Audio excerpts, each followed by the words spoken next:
Hello and welcome back to another episode of the Premier League Rundown. And as a Manchester United fan, this one is going to be a little bit hard to record. You'll see why at the end when we get into that game, but let's try to get through these games before. And so we'll first talk about the Manchester City Newcastle game. That was the first game of the weekend, and a routine kind of win for City. They kind of played the way to beat Newcastle. They didn't bring too many forwards. They knew in transition Newcastle can really hurt them. They did at times. But they knew if you send too many bodies forwards on the counter in transition, Newcastle can really hurt you. So they kind of were a bit reluctant to send players forward in possession. They were quite good. They didn't really take too many risks. They didn't need to take too many risks. To be honest, when they went 1-0 up, didn't need to do anything. Second half, they really took their foot off the gas. Just really slowed down the game. Took Newcastle out the game, and that's the way to beat Newcastle. Now the game is just make it a slow game. If you make it fast paced, they can really get at you with their players. They love dribbling through players. They're not a passing team. They love carrying the ball, long balls. If you make it a slow passing game, that's really where they struggle. And if you make it tight, you make it struggle. If you make it open, that's where they come in. And the first time, in the first half, at times it was open. Newcastle had the opportunities. Longstaff had an opportunity, but he shot a bit too late and City got blocked in. Wilson mistimed his shot. Joe Linton missed a great cross. So they had their opportunities there to score Newcastle, but they weren't able to do it. And City, Phil Foden, right back in form. Perfect time for him to be in form for City as well. They're kind of struggling, and he's come back in form, and they're picking up these wins to try and catch up to Arsenal. 4 goals and assists in his last 3 games, compared to 1 goal and no assists in his last 11 games beforehand. So perfect time for him to come back in form. Looked really dangerous on that right-hand side. But yeah, first clean sheet as well in 5 games for City. Really important. They need to stop collecting these clean sheets. They kept conceding goals and goals. Some of them were comfortable wins. It didn't matter conceding, but for them, they needed to start getting clean sheets because, again, if they stop scoring these goals, and it could hurt them.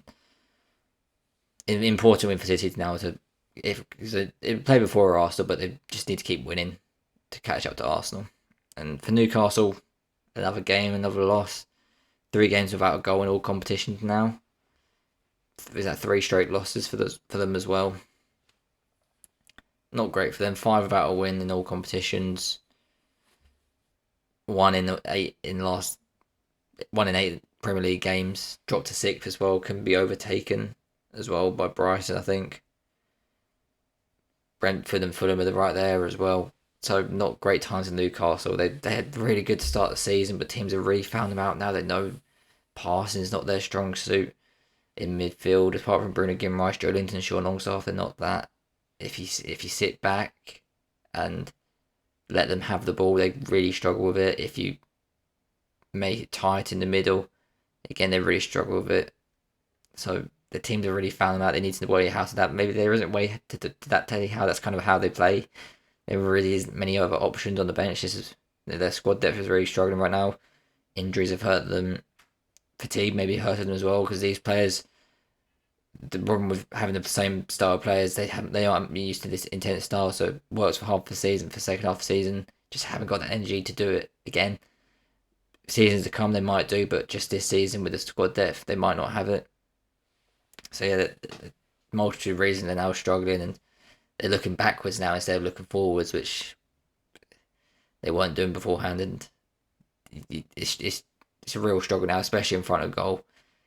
The creation's not there anymore. Like defensively, they're starting to leak as well. There's the problem they weren't losing games beforehand. Now they're starting to lose games. They're still drawing 0-0, drawing 1-0. They just weren't losing games, but now they're really starting to lose games. And might become the problem. It might become where they start drawing positions, but still a good season for them, obviously. But better for City right now, and you expect them to win as well. City at home.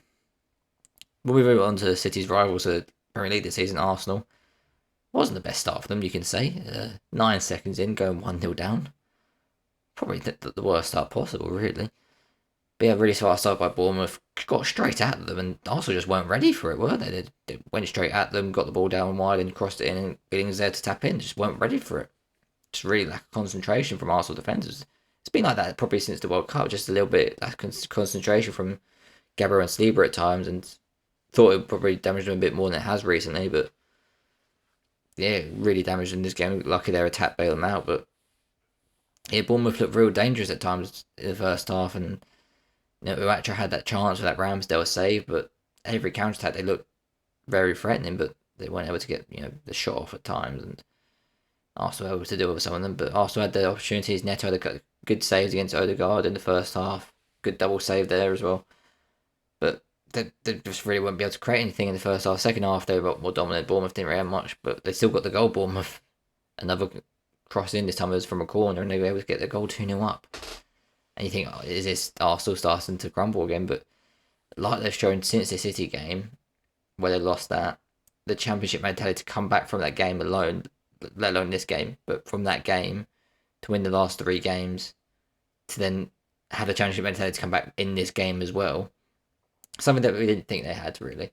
With this young side, with this side that's inexperienced, challenging for top 4, let alone a league title, to come back in this way is very, very impressive. And it seems like it's their title to win this season. And yeah, so they get their 3 goals. Poor defending by Bournemouth. They defended well, most of the game, but really poor defending on them.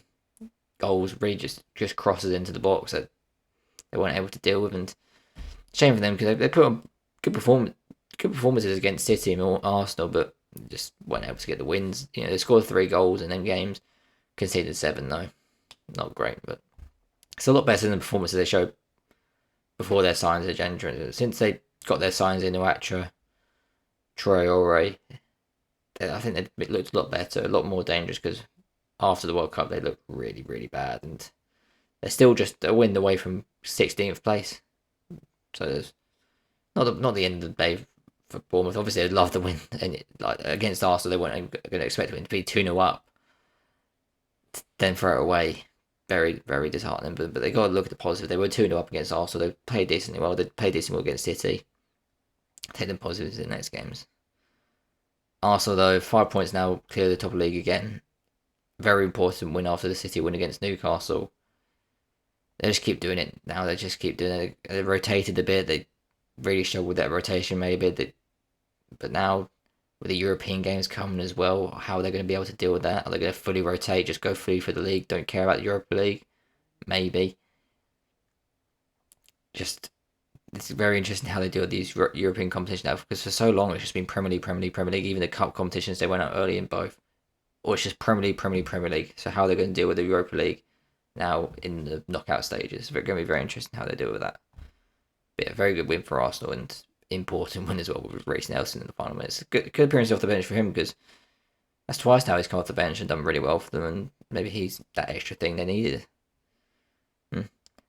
Move on to another game. Wasn't as exciting, you could say. Aston Villa versus Crystal Palace. 1-0 Aston Villa. 11th versus 12th in the league. And it wasn't the greatest performance by either side. Nobody was bad either. It's just nobody was great.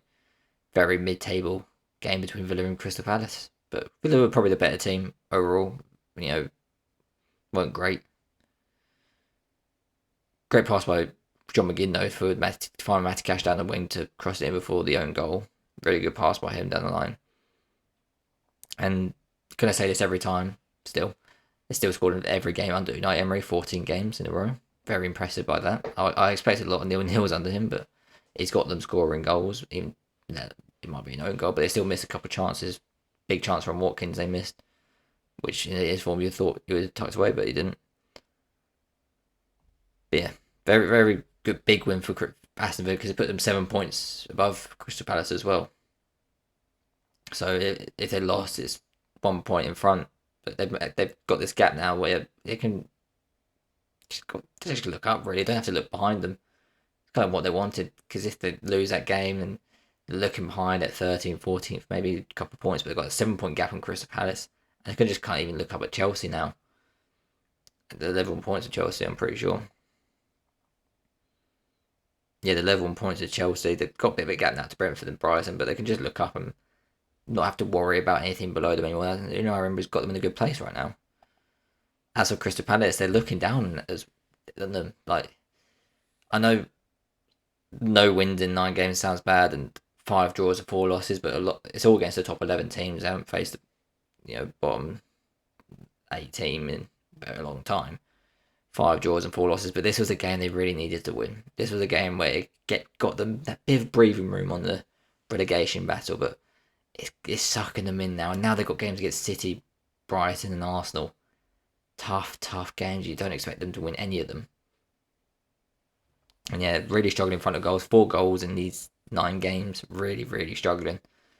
11 goals conceded, so it's not bad on the defensive end, but in attack they're really struggling. Zaha's back now, so maybe you think that'll improve. He got the goal, but it was disallowed. But yeah, 5 points from the relegation zone, facing now City, Brighton, Arsenal. You wouldn't be surprised if there were 1 or 2 points above the relegation zone after these 3 games, especially if the other teams start picking up points. But I said that during this period, like, you gotta get 1 win at least in these 9 games, just to keep the spirits up, because you stop winning, it kind of becomes contagious, and into games where you should be winning, it creates that doubt, and they should be competing more in this game. They really struggled. I know they had the red card at the end, but before that they were still really bad, and they should be competing more in these games, but they just weren't. And Villa were the better side. Just there wasn't that much in it. They didn't really have to do much, even Villa. But yeah, it wasn't a great performance by either team. But Villa were the better side, and they got the win. Move on to a side that was a lot better than their opponent, Brighton for West Ham. What a performance by Brighton! Were amazing. Second half especially, but in the game, 66% possession, 20 shots, 9 on target, 3.7 xG. 3 shots for West Ham. 3. They had 1 big chance for Bowen just after they went ahead with a penalty, but they didn't allow a shot in the second half. What a performance by De Zerbi's Brighton. He has them playing some amazing football, probably some of the best football in the Premier League right now. What a performance. And there's a strong West Ham team as well, when they just made them look like a championship side, worse than a championship side. Really good performance by Brighton, but it kind of showed what the future of football is, because West Ham were playing this will counter-attack defensive long ball football, and Brighton's playing this, modern passing out the back, young players football, high pressing.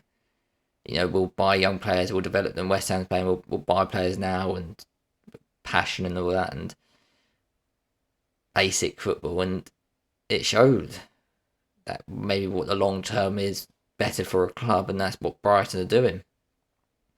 And Brighton were amazing, playing out the back. Some of the times they were playing out the back it was amazing to watch. Caicedo especially, wow, that turn on Declan Rice on the edge of the box, we've all seen it. Just edge off Declan Rice on the edge of the box, when Declan Rice gets on the little touch on it, and it's a goal to West Ham. But yeah, it's that composure, and then the pass out, amazing.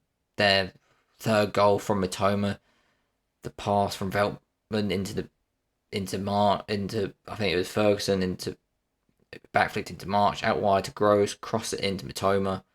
What a goal! Amazing goal. It was just amazing performance. The best performance of the weekend by any side. Second best performance of the weekend by any side. But yeah, Moyes, I don't think he's the right man for the job, but also don't think sacking changes anything, because there's not really any managers out there do anything. And I think they've got to see him through to the end of the season. And at the end of the season, they need to work out where they're going with it now. They need to,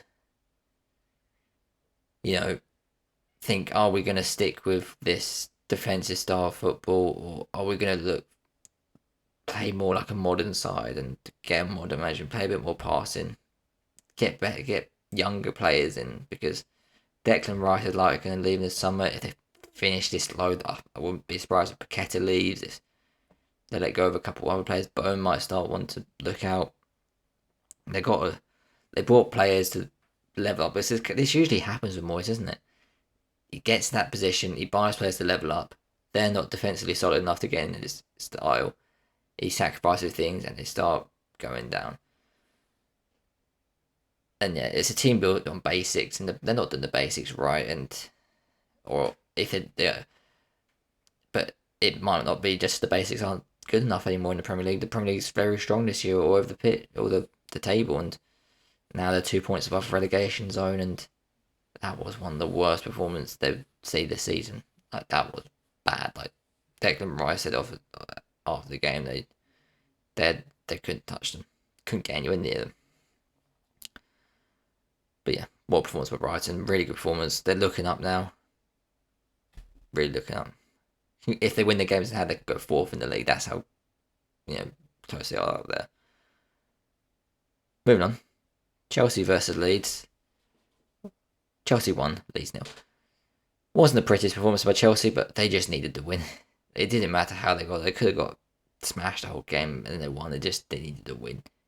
The performance didn't matter, but they just need to win. They reverted back to the 3 at the back formation. It just suits their players more. I don't know why he kept this 4-2-3-1 thing going. 3 at the back, you got the centre backs to do it. You got a load of centre backs to do it. You don't have a defensive midfielder, so playing 2 in front of 3 centre backs works. You got Chilwell, who's more of a wing back. You got your front 3, your narrow front 3 with the Havertz, Felix, Sterling. They're better in that half space in the middle. So it's just a better suited team to a 3 at the back formation. And maybe it doesn't really fit in with Mudryk or Madueke. The players have just spent 120 million on. But yeah, also Champions League probably won't be able to do it either. They probably have to revert back to 3 at the back because 2 at the back. Because what centre backs there? They haven't got Thiago Silva. Badiashile is not available because they didn't choose him. The second best centre back, they didn't choose him. So it's just going to be Koulibaly and Fofana who play for the first time in this game. Chelsea. But yeah, it just this 3 back really suits them more. Fernandes and Kovacic allowed them to play in midfield, just them two, without having that defensive midfield next to them. They had that 3 at the back to cover for them, so it suited them a lot more. I mean, they weren't great. Let's be real, they weren't great. It wasn't the greatest performance. They luckily played against the Leeds side that you watching them in the final third. First of all, the quality in the final third is one of the worst things you will see in the Premier League. They are so bad when they get in positions. And the decision making as well by some of their players. Watching them in attacking is actually hard to watch. It's really, really bad. And it's the same old story for them. They said they did decently. We won the game. They're not the worst. They're not the worst defensive team in the world. Not the best, obviously, but they're not the worst defensive team in the world. They didn't allow Chelsea too many chances. But in midfield, they're decent. They get around a bit, and in the final third, they're just Brendan Aronson. He gets around a bit, but the final quality, the physicality in his game, really bad. Harrison, not great. Somerville, which they chose in the game, he has a few tricks here and there, but the final thing, bad. Rutter didn't look great. Just not great by Leeds. But yeah. 3 goals in 6 games since the Rodrigo injury. That kind of sums them up. They had 7 in their previous 6 before that, so that injury's really hurt them because Rutter's not that great. Bamford's been off form for about 2 seasons now. Yeah, but at least they're still at the bottom 3 for them. They're level with Everton, who are, I think, just in the bottom 3. They have the game in hand as well, though, so that helps them a bit. But are they going to win that game in hand? Probably not. But yeah, it wasn't the worst performance by Leeds, but also kind of showcase their struggles still. But yeah, big win for Chelsea. First win in 6 games. Got games against Leicester, Aston Villa, and Everton now. So they need to, like I said in the last episode, I think they need to get 9 points out of the next 12 to make it, make Potter stay probably. And they got 3 so far. So Leicester, Everton, Villa. Leicester and Everton are struggling. Villa aren't the greatest side in the world. They can still beat them. They really need these wins now. Another team that needed a win but didn't get it, Spurs. They lost 1-0 to Wolves. First half was probably one of the best football first halves that Spurs have played this season. They dominated them in the first half. 11 shots on goal to Wolves' 0. Probably the first time they've done that this season to a team. And yeah, they were really, really good. They hit. Kulusevski I forgot to speak. Kulusevski hit a good shot into the far corner, saw a great save. Solskjaer made a great save to Perisic, hit the bar in the first half from Porro, hit the bar in the second half from Son. Just a really good performance in the first half. Second half, the changes by Balls, Lamina coming on, along with Traore, a bit more of a threat on the counter, a bit more energy in midfield. They really slowed down Tottenham. They were really bad in the second half. They didn't really get going at all. The Sun chance, but other than that, not really much. And yeah, Wolves are able to take it into the final minutes, and great volley by Traore. They had chances before that. You know, Jimenez had a great strike. Cunha had a chance, a few other chances here and there, and they were able to get the job done. And Spurs, you know, they had the chance, the opportunities to, you know, catch up on teams and get away from teams this weekend, get a bit away from Newcastle, but they had to do it. So if teams win their game in hand, they can get overtaken by Liverpool, Newcastle, and Brighton. So they could end up in 7th place and out of the top 4. And yeah, these performances this week, even in their wins, they weren't great. But it's just pretty weird, these performances. The quality in the team, just not great, is it? But you expect with their front three, you would have expected them a bit better attacking than they looked in this game, in other games as well. But Wolves up to 13th, 5 points of relegation. Now, great job by Lopetegui. They were bottom of the league when they took over, and now they're 5 points of relegation. Got that bit of a gap. They're not the greatest team in the world, but they saved them this season, and they're looking a lot better, and they're looking dangerous as well. But good performance by them, and big win for them. Creates a little bit of buffer. They can have a couple off games, they can still be fine. Two teams that I think relegation 6 points almost this game. Southampton versus Leicester. Southampton 1, Leicester 0. Big win for Southampton. Big win. You know, I said last episode that with a win they can't get out of the relegation zone, but that's not the case anymore. A win now takes them out of the relegation zone. But yeah, very decent first half performance by them. Had their chances beforehand. That Walcott chance very good, but they just a good first half, and kind of like the Chelsea game with them. They had a decent first half, got their goal, and sat back in the second half and saw it out. Really good performance by them. They even had the missed penalty as well, but by James Ward-Prowse. But really good finish by Alcaraz. He looks quite decent midfielder in there. Energetic in there, decent ball quality, and very good finish by him from the edge of the box. Could took it. A lot of players would took it more, but he took it early, and great finish by him. But yeah, 2 wins in 3 Premier League games under Sayers. We'll ignore the midweek game against Grimsby and move on for that. But yeah, it made them into a hard work. They were kind of just not really doing anything. They run around a bit. They try and high press the teams, and but I think it's dialed them back a bit.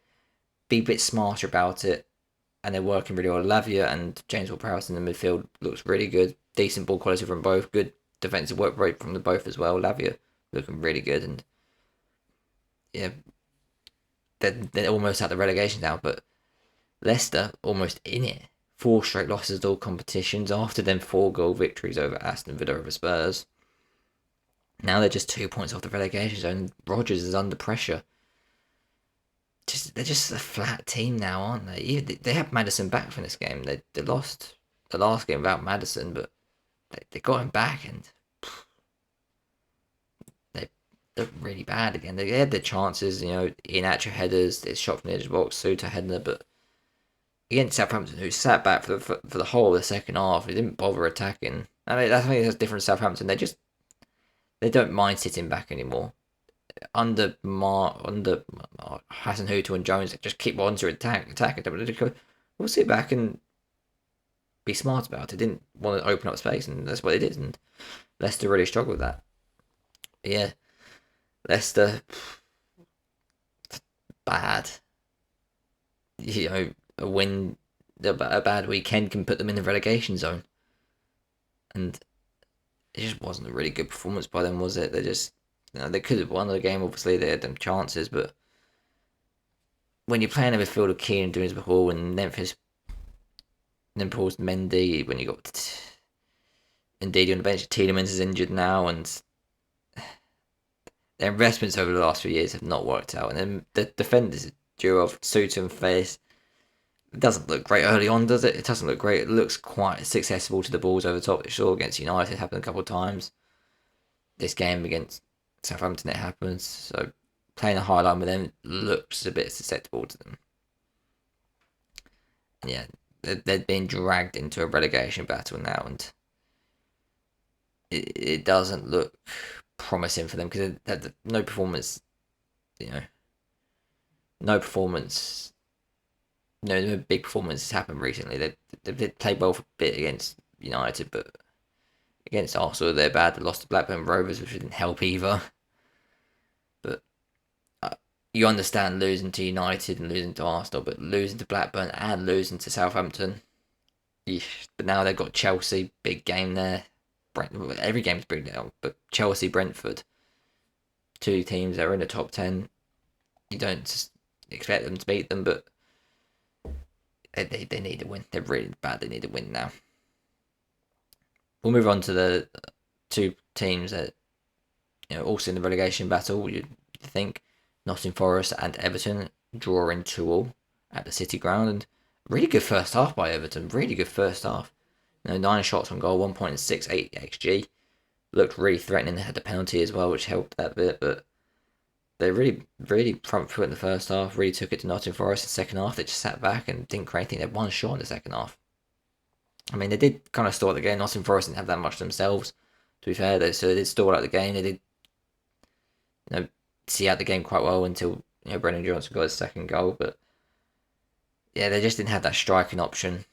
They're playing Damari Gray up front now. They tried Mopay. They tried Sims a bit. There's nothing really working there without Calvert-Lewin. Still in the relegation zone, despite playing 1 more game than the 2 teams below them and the 4 teams above now. So you could expect them to be, on a bad, like I said, on a bad weekend, they can be 4 points, away from getting out of the relegation zone. Yeah. 11 games in a row in all competitions without a win. Away games in a row, I meant. 11 away games in a row without a win in all competitions. 8 losses, 3 draws, 5 goals scored, 23 conceded. Not looking good. Not looking good. The 2 home wins have been very important. Arsenal and Leeds. Home form is going to be very important for them, I think, towards the end of the season. Just, yeah, that striking option, they really need something. Damari Gray's not that guy. He scored the penalty, but you can't rely on him. Calvert-Lewin is so important to this team. Yeah. Nottingham Forest, 4 games without a win now. Lost and drew in massive games now versus West Ham and Everton.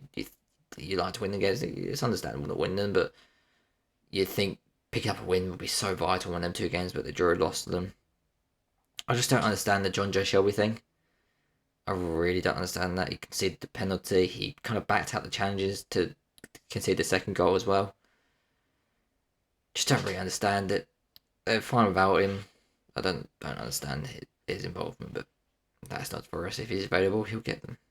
Brendan Johnson really was the only good performance by them. No one else really showed up. 4 points off relegation zone, so they still got that little bit of buffer, but last few performances haven't been great. Even the wins beforehand, especially against Leeds, it wasn't great performances. But they got that little bit of a buffer, but you wouldn't be surprised the next couple of weeks they still lose a few games. Can we still talk about Forest and Everton to stop talking about the next game? But yeah, we'll talk about it. We'll glance over the fact that Liverpool, narrowly beat Manchester United on the weekend. But yeah, we'll talk about the first 43 minutes, I'd say. We'll talk about. It was very even. Liverpool came out the blocks fine, but they didn't really create too many big opportunities, and Man United slowly worked themselves back into the game. Had a few opportunities with Bruno and Rashford, and probably should have been leading at half time, if anything. But yeah, Gakpo got his goal, and go in the second half. We were better at times in the first half. We can still play in the second half, but yeah, Liverpool just came out the blocks flying in the second half. We played into their hands, and they blitzed them. Absolutely blitzed them. They just didn't know what to do with it, and they weren't ready for it, obviously. And Liverpool were. And United, after the third goal, kind of just gave up. Started playing as individuals. Everything that Ten Hag has got them not doing recently is they played them like a team. Ever since the early losses, they played like a team. This game, didn't play like a team. They played like a bunch of individuals, just running around, kicking people, booting the ball, booting players. Just wasn't a team. They saw red and they went for it and didn't do anything about it. And Liverpool had the goal scorers on the pitch to take away the chances. Man United didn't. They had Gakpo, Nunes and Salah all scoring twice. United had Wout Weghorst. That's the difference at times. United took the chance. United didn't take the chances. Liverpool didn't. United suffered, and Liverpool absolutely trounced them in the second half. 5 straight clean sheets for Liverpool now, up to 5th. Under 1 XG conceded in the last four of the last 5 games. They're back into form now, perfectly just in time for Man United. Whoop. But yeah, United have to react now versus Betis and Southampton. Got to turn that round. Got to make sure that's just a blip in the radar. I trust Ten Hag to do that. But yeah, Liverpool now got a week's rest. United don't, obviously. But yeah, Liverpool back into that fight for the top 4. Yeah. Yeah, like I said, swiftly move on. Brentford 3, Fulham 1. What a start from Brentford. They just came out the blocks flying in this game. Burma had them 2 chances before Pinnock scored. They hit the post twice from free kicks. Amazing start from the game. They slowed down a bit because they came out amazingly in the first start, in the first 20 minutes. But then Fulham, they slowly got back together. They didn't threaten too much, and then they did score from the lucky goal. Pereira hit the post with a free kick, and then Manuel Solomon just comes in and gets his 5th goal in 5 games. Looks really threatening. He's only on loan at Fulham, so I expect a big move for him at the end of the season, but really, really good for him. He looked really dangerous, and his goal against Leeds in the week in the FA Cup as well, really good. Just very good game. And now Brentford, came out of the second half. They had a fast start again, got the penalty. Tony tucked that away and did very well at containing the game. They allowed Fulham the possession, but didn't really allow them any space. Didn't allow them really into the final third either. Just really contained the game well. Got their 3rd goal through just what they did. They won the ball back high up the pitch. A few passes and they're in. And Fulham got their goal, another goal back in the end, but didn't really do anything. But yeah, Brentford 12 games unbeaten now, 6 wins, 6 draws, 22 goals scored, 11 goals against. Longest unbeaten streak in the Premier League. They now have Everton, Southampton, and Leicester. So expect them to maybe even go 15 games unbeaten. Everton are struggling, Southampton aren't the best team, Leicester are struggling. All teams in the relegation battle. They've ended Fulham's 7-game unbeaten run in all competitions, and Fulham now have big games against Arsenal and Liverpool. So Fulham, they were overperforming their expected really stats last few this season at least. They expected to be like 10th or so, but they've really performed well this season. Arsenal, Liverpool, you expect them to lose them games probably without João Palhinha as well against Arsenal. They really struggled with him in this game as well. They didn't really have that controller deep in midfield at times. Yeah. It's a hard to go away to Brentford Stadium. They've been really good there this season. I think only lost to Arsenal there this season. It's a hard game to go to, and Brentford proved that. They played really well again, and you could show why they're challenging for European football this season, and why they can even, if they carry on this form, break into top 6, top 5 even, go past likes of Tottenham who aren't playing as well as them. Yeah, that's going to be the Premier League rundown. Not the greatest weekend, sorry if the vibes were a bit off, 7. Anyway, thanks for watching, like and subscribe, and we'll see you next time.